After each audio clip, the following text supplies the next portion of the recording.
مع القرآن نحيا في سلام. بسم اللہ الرحمن الرحیم. السلام علیکم ناظرین. آج عالم اسلام کے بہت ساری مشکلات کی وجہ اللہ پاک کے احکامات سے دوری اور اللہ پاک کی کتاب قرآن مجید جو کہ ہمارے لیے ایک واضح ہدایت ہے اس سے دوری ہے، اور اس پر عمل نہ کرنے کی وجہ سے آج ہم بہت ساری مشکلات کا سامنا کر رہے ہیں.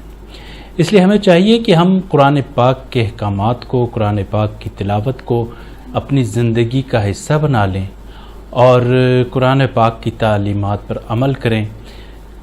باترجمہ قرآن پاک پڑھنے کی کوشش کریں اور اس کو تفسیر کے ساتھ پڑھیں تو آپ کی روح بڑی شاد ہوگی اور آپ کا قلب بڑا مطمئن ہوگا.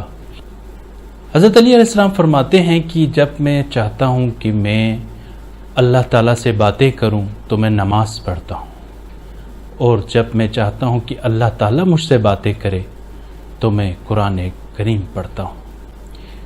بے شک مولا کے اس قول میں کوئی شک نہیں، کیونکہ قرآن پاک اللہ کا کلام پاک ہے. اگر ہم اس دنیا کے خالق اور مالک کے احکامات پر عمل کریں، اس کے کلام کو پڑھیں، اس میں غور و فکر کریں، تو کوئی وجہ نہیں ہے کہ ہماری دنیا اور آخرت دونوں سنور جائیں. ناظرین، ہم یہاں پر ایک سلسلہ شروع کر رہے ہیں. قرآن پاک کے جو انبیاء کے قصے ہیں بڑے دلچسپ اور سبق آموز قصے ہیں، نور قصص القرآن.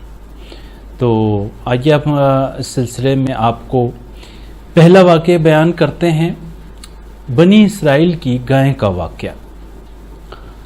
بنی اسرائیل میں سے ایک شخص نامعلوم طور پر قتل ہو جاتا ہے.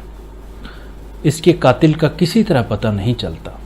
ناظرین، یہ حضرت موسیٰ علیہ السلام کے دور کا واقعہ ہے. بنی اسرائیل کے قبائل کے درمیان جھگڑا اور نزاع شروع ہو جاتا ہے. ان میں سے ہر ایک دوسرے قبیلے اور دیگر لوگوں کو اس کے ذمہ دار گردانتا ہے اور اپنے کو بری ذمہ قرار دیتا ہے.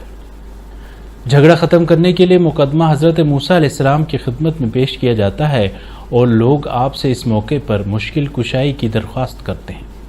لہٰذا حضرت موسیٰ علیہ السلام نے پروردگار سے مدد لے کر اس مشکل کو حل کیا. قرآن نے فرمایا، یاد کرو اس وقت کو جب موسیٰ نے اپنی قوم سے کہا تھا، قاتل کو تلاش کرنے کے لیے پہلی گائے جو تمہیں مل جائے اس کو ذبح کرو، اور اس ذبح شدہ گائے کا ایک حصہ اس مقتول کے جسم پر لگاؤ جس کا قاتل معلوم نہیں ہے، تاکہ وہ زندہ ہو جائے اور اپنے قاتل کا بتائے. انہوں نے کہا، کیا آپ ہم سے مذاق کرتے ہیں؟ موسیٰ علیہ السلام نے ان کے جواب میں کہا، میں خدا سے پناہ مانگتا ہوں کہ میں جاہلوں میں سے ہو جاؤں.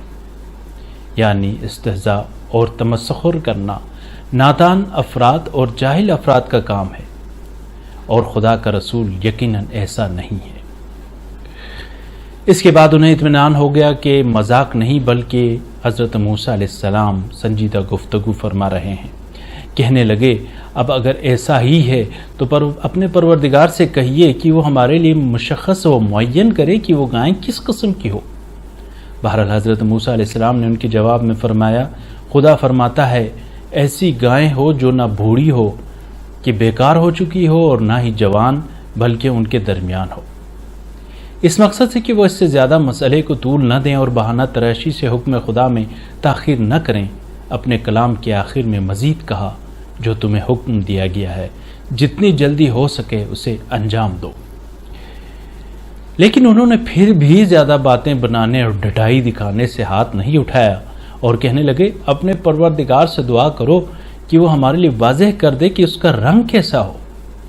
موسیٰ علیہ السلام نے جواب میں کہا، وہ گائے ساری کی ساری زرد رنگ کی ہو جس کا رنگ دیکھنے والے کو بھلا لگے.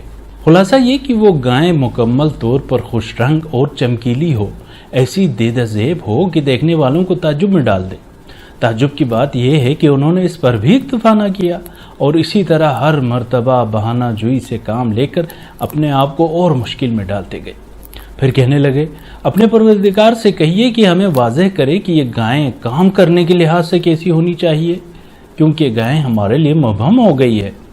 حضرت موسیٰ علیہ السلام نے پھر سے کہا، خدا فرماتا ہے وہ ایسی گائیں ہو جو اتنی سدھائی ہوئی نہ ہو کہ زمین جوتے اور کھیتی سینچے، ہر عیب سے پاک ہو، حتیٰ کہ اس میں کسی قسم کا دوسرا رنگ بھی نہ ہو۔ اب کے بہانہ سازی کے لیے ان کے پاس کوئی بھی سوال باقی نہ تھا۔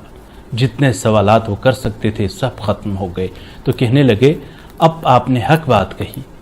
بنی اسرائیل نے ان خصوصیات کی گائیں تلاش کی اور اس کو ذبح کیا اور اس کا خون مقتول کے جسم پر لگایا تو وہ زندہ ہو گیا اور اپنے قاتل جو کہ اس کا اپنا چچا زاد بھائی تھا کی شناخت کرا دی۔ اس قسم کی گائیں اس علاقے میں ایک ہی تھی۔